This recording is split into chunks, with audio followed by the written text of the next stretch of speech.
Here in the French countryside, you'll see a lot of villages just like this one, untouched, unchanged since World War II.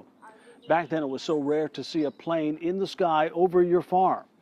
Even more rare to see a plane explode. That's what happened to an American pilot from the QCA. This 70-year-old photo tells the story. The propeller from the plane of a Letts, Iowa man, August 5th, 1944. A time when America lost an average of 170 planes a day in World War II. Major Lawrence Herrick was just 24 years old. His son Richard was about to be born. I was born 3 weeks after my father's fatal crash. For most of his life, Richard would know very little about his father's death. My mother never really talked about my father, but you could understand that in the situation she was in. She had a new family, so she never talked about that. A new family that was growing. With Richard's brother, he would soon have a half-sister, and together, decades later, they would start searching for answers. They started with a clue.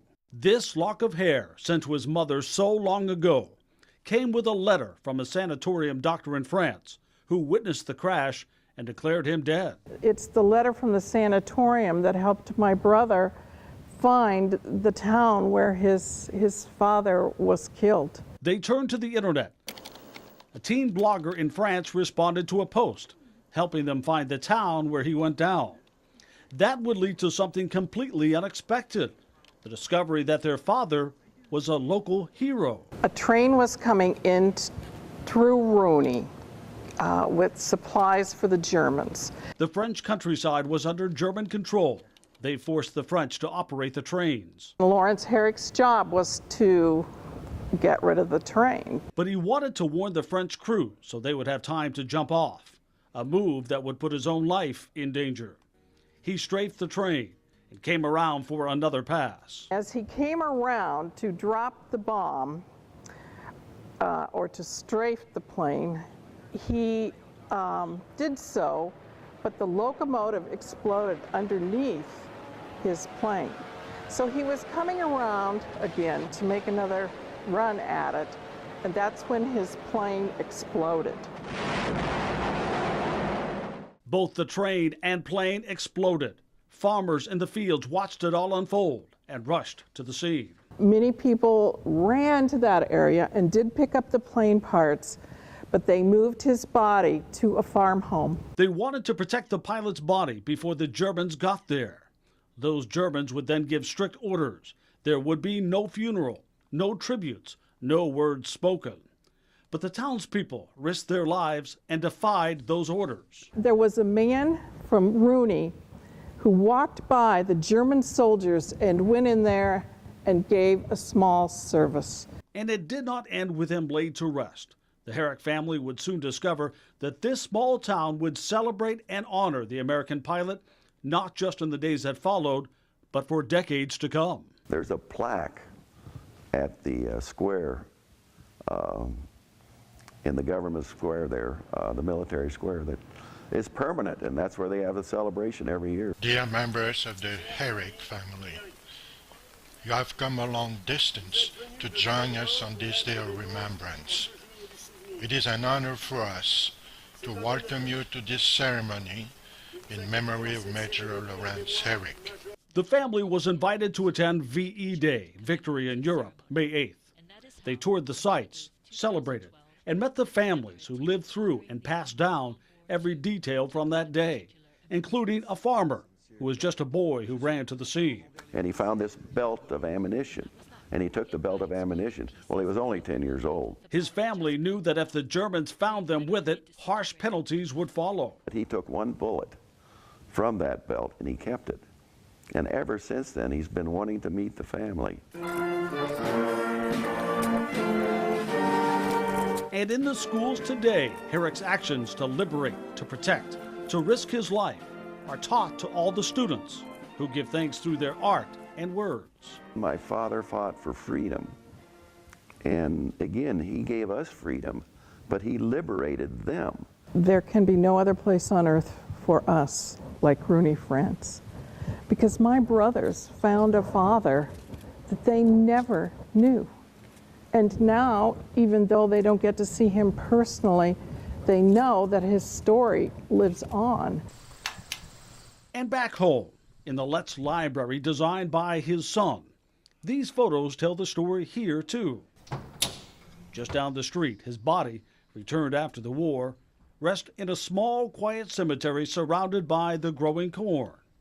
A life lived and lost, but a legacy that will always be shared in two small towns so far apart. We honor the memory of Major Lawrence Herrick, whom we will never forget. You could call it a marriage made in heaven, or more specifically, made in church. We went to the same church. Actually, she was away at college and she came home for the weekend. And I was in the worship band. They met at Sunday school. We became friends for a little while, and By some kind of miracle, she actually liked me. They married, moved away from Rock Island, and started a family, started living the American dream. Greg went to work as a pastor. Cindy had her hands full at home. Brennan is our oldest. Brennan Brave is going to be 10 next month, and then Liam, and he turned 7 this past September. And then we also have Wallace is 3. He's our third son, and then we just had a daughter a year ago. Her name's Adley. They moved back home from Colorado to start their own church and watch their children thrive. I do have specific dreams and hopes for each one of them. Oldest son Brennan had his sights set on the glitz and glamour of being a film director. So, of course, his little brother, his closest friend, had an obvious career choice. Liam decided that he was going to be the star in all of his movies, and so Liam was always our very strong child. Strong in both body and spirit. But that strength was about to be tested.